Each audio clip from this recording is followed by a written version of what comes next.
Verbs ಅಂದ್ರೆ ಏನು? Verb ಅಂದ್ರೆ ಕ್ರಿಯಾಪದ. ಕನ್ನಡ ವ್ಯಾಕರಣದಲ್ಲಿ ಕ್ರಿಯಾಪದ. What is a verb? A verb is a part of speech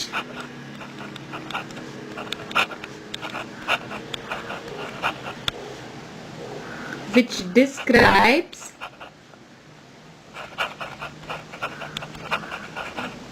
an action or a state of being or an occurrence. ಏನು ಕ್ರಿಯಾಪದ ಅಂದ್ರೆ ಆ ಪದದಲ್ಲೇ ಗೊತ್ತಾಗುತ್ತೆ. ಕ್ರಿಯೆಯನ್ನು ತೋರಿಸುವಂತಹ ಪದ. ಸೊ ಇಲ್ಲಿ an action ಅಂತ ಹೇಳಿದ್ರೆ I am swimming, I swim. I laugh ಅನ್ನೋದು there is an action in it. ಅಲ್ಲಿ ಒಂದು ಕ್ರಿಯೆ ತೋರಿಸ್ತಾ ಇದೆ. I swim ಅಂದ್ರೆ ನಾನು ಈಜುತ್ತೇನೆ. ಸೊ ಅಲ್ಲಿ ಒಂದು ಕ್ರಿಯೆ ಇದೆ. Swim is a verb. State of being ಅಂದ್ರೆ ಐ ಆಮ್, ನಾನು ಏನ್ ಮಾಡ್ತಾ ಇದ್ದೀನಿ ಆ ಕ್ಷಣದಲ್ಲಿ. ಐ ಆಮ್ ಕ್ರೈಯಿಂಗ್, ನಾನು ಅಳುತ್ತಿದ್ದೇನೆ. ಸೊ ಇಲ್ಲಿ crying is a verb.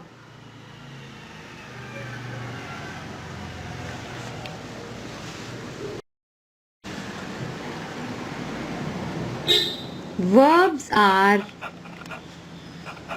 the most important component of a sentence.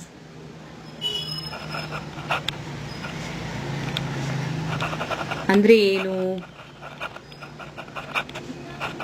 ಕ್ರಿಯಾಪದಗಳು ಒಂದು ವಾಕ್ಯಕ್ಕೆ ಬಹಳ ಮುಖ್ಯವಾದ ಅಂಗ. ಯಾಕಂದ್ರೆ ಅದು ಕ್ರಿಯೆಯನ್ನು ತೋರಿಸುತ್ತದೆ. ನಾವೆಲ್ಲ ವಾಕ್ಯದಲ್ಲೂ ಏನಾದರೂ ಒಂದು ಕ್ರಿಯೆಯನ್ನು ತೋರಿಸುವಂತಹದ ಹಾಗೆ ಇರುತ್ತದೆ. So verbs are the most important among them. So these words talk about action are the state of any noun.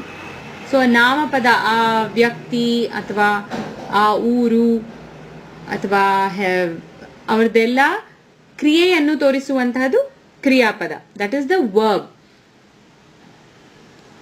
So what does it mean? It means that the verbs show what the subject is doing. ಇಲ್ಲಿ subject ಕ್ರಿಯೆ ಪದ ಆಗಿರುತ್ತೆ. ಅಲ್ಲಿ ವಾಕ್ಯದಲ್ಲಿ ಯಾರು ಏನ್ ಮಾಡ್ತಿದ್ದಾರೆ, action of the subject. So that is the verb. ಅದನ್ನ ನಾವು ವರ್ಬ್ ಅಂತ ಕರಿತೀವಿ.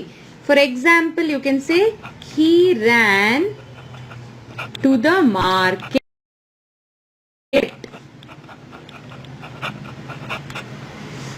ಸೊ ಇಲ್ಲಿ ಓಡುವುದು, ರ್ಯಾನ್ ಅಂದ್ರೆ ಓಡಿದ, ಅವನು ಮಾರ್ಕೆಟ್ಗೆ ಓಡಿದ. So ran is a verb.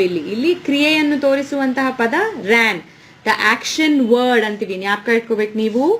Verb is an action word, ಅದನ್ನ ಮರಿಲೇಬಾರ್ದು. ಕ್ರಿಯೆಯನ್ನು ತೋರಿಸುವಂತಹ ಪದ ಕ್ರಿಯಾಪದ. So next example, Raju gave me the pencil.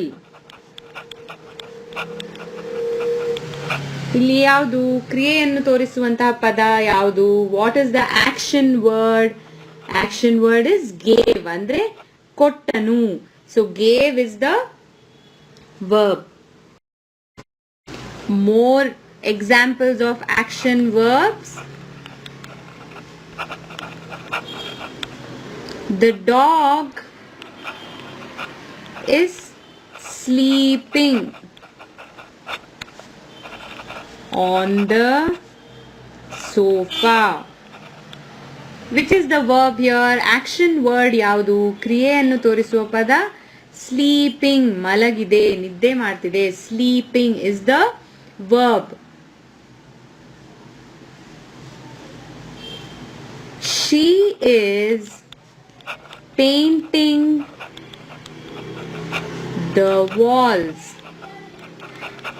Which is the action verb? ಕ್ರಿಯೆಯನ್ನು ತೋರಿಸುವ ಪದ ಯಾವುದು?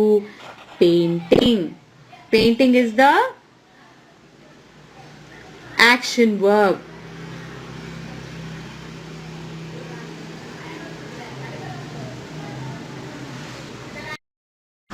The other type of verb is state of being.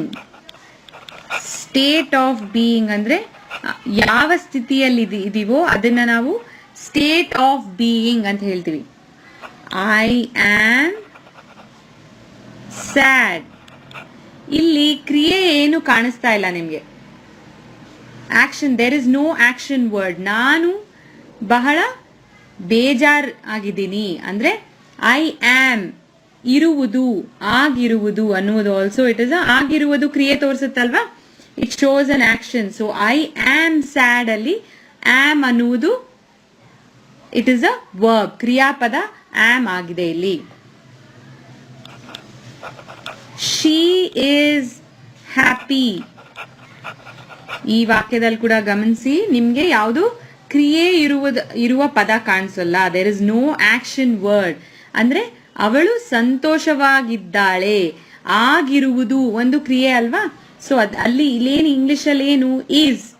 She is happy. So is is the verb here. Raju is excited. ಏನಿದ್ರ ಅರ್ಥ? ರಾಜುಗೆ ಬಹಳ ಹುಮ್ಮಸ್ಸಿಂದಿದ್ದಾನೆ. So ಇಲ್ಲಿ there is no action word. ಹುಮ್ಮಸ್ ಆಗಿರುವುದು, ಆಗಿರುವುದು ಒಂದು ಇಲ್ಲಿ ಕ್ರಿಯೆ ಪದ ಆಗಿದೆ. So is is the verb. ಗಮನಿಸಬೇಕು ನೀವು ಈ ತರ ವಾಕ್ಯಗಳಲ್ಲಿ ಎಲ್ಲಿದೆ ಕ್ರಿಯಾಪದ, ಕ್ರಿಯೆ ತೋರಿಸುವಂತಹ ಪದ ಇಲ್ವಲ್ಲ ಅಂತ ಅನ್ಕೋಬಾರ್ದು. ಐ ಆಮ್ ಸ್ಯಾಡ್, ನಾನು ಬೇಜಾರಾಗಿದ್ದೀನಿ, ಇರುವುದು. ಇಲ್ಲಿ ಶಿ ಈಸ್ ಹ್ಯಾಪಿ, ಅವಳು ಸಂತೋಷವಾಗಿದ್ದಾಳೆ. ಆಗಿರುವುದು, ಸಂತೋಷವಾಗಿ ಆಗಿರುವುದು ಅದು ಕ್ರಿಯಾಪದ. ಇನ್ನೊಂಥರ ಹೇಗಿದೆ? Geeta is dancing. ಇಲ್ಲಿ ಈಸ್ ಡ್ಯಾನ್ಸಿಂಗ್ ಅನ್ನುವುದು it is a verb phrase. ಅಂದ್ರೆ ಇದು ಒಂದು ಪೂರ್ತಿ ವಾಕ್ಯವಾಗಿ ಆಗಿರದೆ, ಒಂದೇ ಪದವೂ ಆಗಿರದೆ, ಈಸ್ ಡಾನ್ಸಿಂಗ್ ಅನ್ನುವುದು ನೃತ್ಯವನ್ನು ಆಡುತ್ತಿದ್ದಾಳೆ ಅನ್ನುವುದರಲ್ಲಿ ಇದು this becomes a verb phrase. So ಎಲ್ಲಾ ವಾಕ್ಯದಲ್ಲೂ ನೀವು ನೋಡಿದ್ರೆ the verb is very very important. Verb is the one of the most important components of the parts of speech. So ಗಮನಕ್ಕಿಟ್ಕೊಳ್ಳಿ ಮಕ್ಕಳೇ, ವರ್ಬ್ ಅನ್ನುವುದು action verbs like sleeping, painting, dancing, crying ಎಲ್ಲ ಇರುತ್ತದೆ. ಇನ್ನೊಂದು ಸ್ಟೇಟ್ ಆಫ್ ಬೀಯಿಂಗ್ ಅಂದ್ರೆ ಇರುವುದು, ಆಗಿರುವುದು. I am sad, she is happy, Raju is excited ಅನ್ನುವುದು ಕೂಡ ಈಸ್ ಆಮ್ ಎಲ್ಲ ಇಟ್ ಇಸ್ ಅ ವರ್ಬ್. ಅದೇ ತರ ಶಿ ವಾಸ್ ಸಿಂಗಿಂಗ್. ಸೊ ಇಲ್ಲಿ ವಾಸ್ ಸಿಂಗಿಂಗ್ ಅಂದ್ರೆ ಹಾಡುತ್ತಾ ಇದ್ದಳು, ಆಗಲೇ ಹಾಡುತ್ತಾ ಇದ್ದಳು. ಅದು it is a state of being ಅಂತ ಕರಿತೀವಿ ನಾವು.